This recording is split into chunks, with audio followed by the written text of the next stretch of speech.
Dave Briggs is joining me from the Toledo Blade. You can find him on X at dbriggsblade. Dave, it's great to have you on. Scott, what's going on? Great to be on. So the Blade's question of the week, I couldn't help but notice, and I'm trying my damnedest not to really rub this in, pour salt on the wound after the weekend, because, I mean, after all, Alabama did lose to Vanderbilt and Ohio State lost to the number 3 team in the country. So I'm not going to rub it in too badly, but the question of the week was, should Ryan Day be in the hot seat after losing to Oregon? And what kind of response have you got from that question? Well, it was not my question. It was decided above me, but it's certainly a question people are asking, even if it seems kind of ridiculous on the surface. Yeah, I don't know. I mean, just going back to the Oregon-Ohio State game, first of all, what an awesome game. It's kind of what college football is all about. And, right. You know, even with the expanded playoff, I mean, you can't say that game didn't have incredible meaning. No, it didn't ruin Ohio State's season like it might have in past eras, but it was awesome. With that said, even though Ohio State is still, I dropped them from 2 to 3. I just kind of flipped Oregon and Ohio State on my ballot. Not going to punish someone big time for losing by 1 point against a great team in one of the most hostile environments in the country. That being said, it did kind of continue, you know, broader, big picture concerns for Ohio State. Obviously, Ryan Day, a number that's been cited a lot in the last 24 hours, now 1-7 or 2-7, depending on the rankings you're going off against top 5 teams.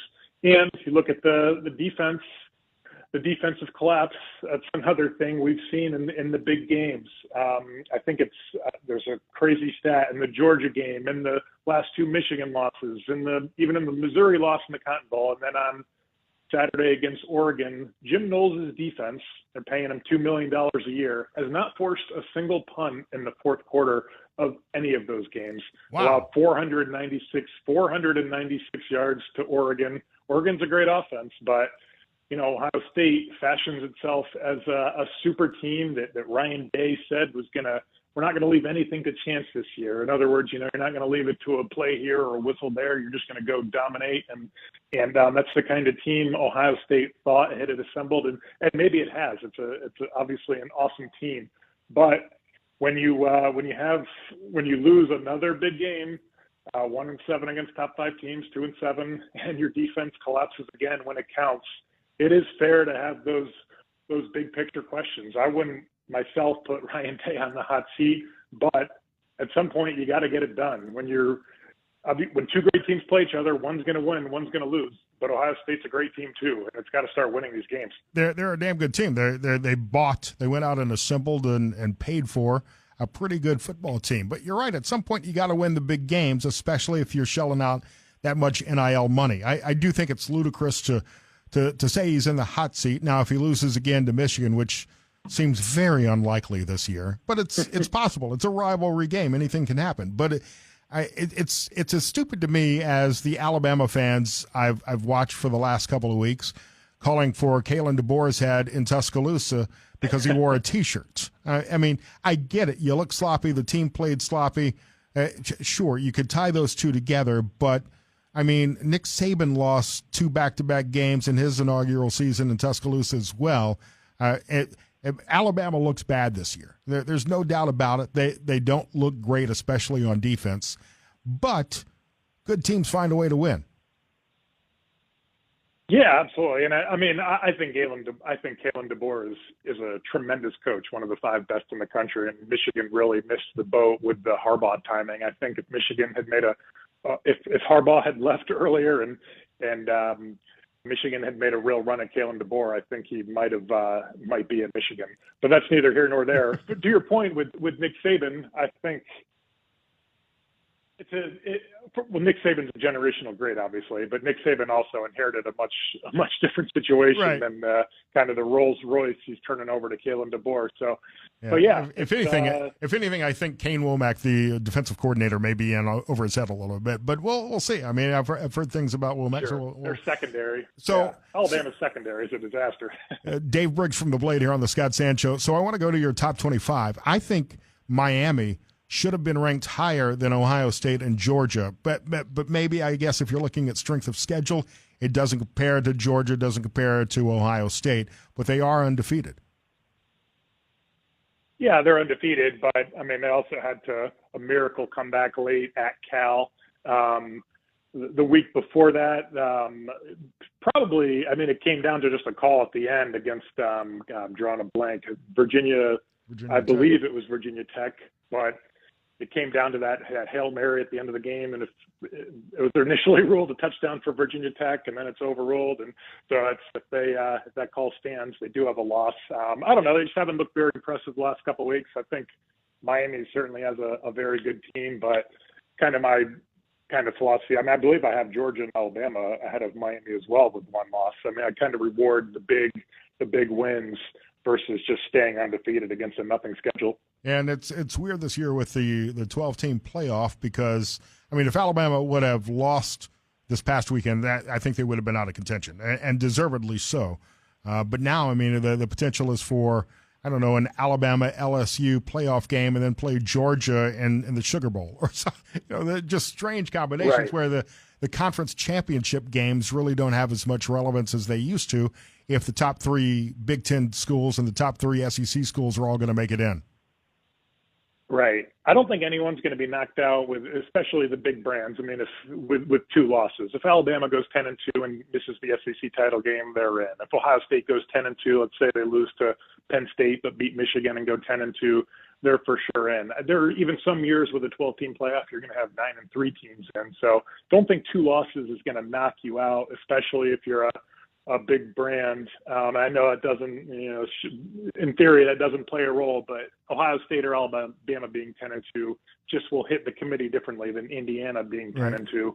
So yeah, it's an interesting new world. I think a lot of people thought maybe these games would have a little less urgency, but you watch that Ohio State-Oregon game, I don't think it mattered any less in that pit in your stomach that both fan bases had on that final drive. I mean, college football is, for all the issues off the field, it's still as awesome of a product as ever on it. I love college football, and then this season has produced some instant classic games, as they say. We're talking to Dave Briggs from The Blade. Follow him on X at @DBriggsBlade, the Scott Sands Show.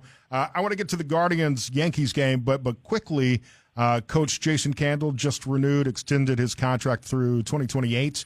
Loss over the weekend to Buffalo, a disappointing loss. We're heading into NIU and then the Battle of I-75. How do you think the Rockets are looking? I mean, it probably good for PR reasons if they announced the contract extension before the Buffalo game. They probably would not have waited a minute to announce that if the things in a different universe. But yeah, I know everybody has different opinions on Jason Kendall, and I've certainly, been critical of various things over the years. But in the end, I mean, he's a very good coach for Toledo. I mean, he's a few wins shy of Gary Pinkel's, all-time wins record at the school. Won 2 MAC titles, consistently puts out a winning product. The players, represent the program with class in the community, and we haven't been able to say that for forever with Toledo football if you go back to some previous eras, way back. But yeah, I mean, I think it's well deserved. If Jason Campbell wants to move on to another job, the contract allows him to do that pretty easily. I think Toledo would only owe Toledo $1 million. The future school would owe Toledo $1 million, and if Toledo somehow wanted to get out of it. If Toledo wanted to get out of it for some reason, if this thing falls apart in the next couple of years, they wouldn't have much of a buyout either. So I think it's a win-win for both parties. Is keep a pretty good thing going. Yeah. Dave Briggs here on the Scott Sands Show. Tonight, ALCS Game 1, Guardians-Yankees. I'm presenting this, and I'm not a big baseball guy, so tell me where I'm wrong on this, but I'm kind of presenting this. It's David versus Goliath. I mean, you've got the other 3 teams in the championship series are these mega markets with huge salaries. You've got the Yankees, the Mets, the Dodgers, and a team from the Midwest, Cleveland, in the championship series with a chance to win. Yeah, no, I mean, it's a great story, and we see it in baseball every year. I mean, obviously the financial structure of baseball is pretty messed up without the salary cap. So you have, look at the 4 remaining teams in the postseason: Dodgers, Mets, Yankees. Their season opening payrolls were 1, 2, and 3. Guardians were 28th. with that $93 million, less than Dodgers and Mets spend more than 3 times as much as the Guardians. So obviously not a fair system, but yeah, I mean, it produces great stories. And Yankees are certainly favored in this series, but Guardians have a pretty decent chance to keep this storybook going. So it should be fun. Boils down, and maybe this is me listening to our sister station, Fox Sports 1230, The Gambler, boils down to the bullpen for the Guardians. It sounds like I know what I'm talking about when I put it like that, doesn't it?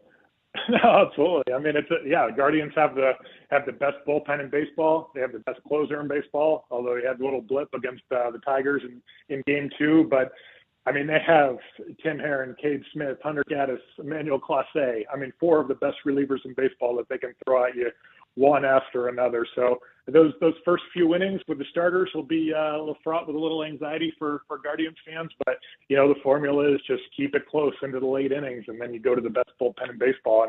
And bullpens are what wins in October. So I think the Guardians are situated pretty well. Again, I would pick the Yankees, but with a weapon, if you just go back to 2016, remember what a weapon the bullpen was for Cleveland. Andrew Miller and Cody Allen and those guys. I could see the Guardians making a similar run this year. I mean, those late inning arms are just so important, and the Guardians have them in spades. ALCS Game 1, Guardians-Yankees. First pitch is at 7:37 tonight, 7:37 tomorrow night, 5:07 Thursday afternoon. Games Friday, Saturday night as well, and then Monday and Tuesday if needed. Dave Briggs from The Blade, D. Briggs Blade on X. Always great to have a few minutes of your time. Thanks, Scott. Appreciate it, man. Talk to you soon.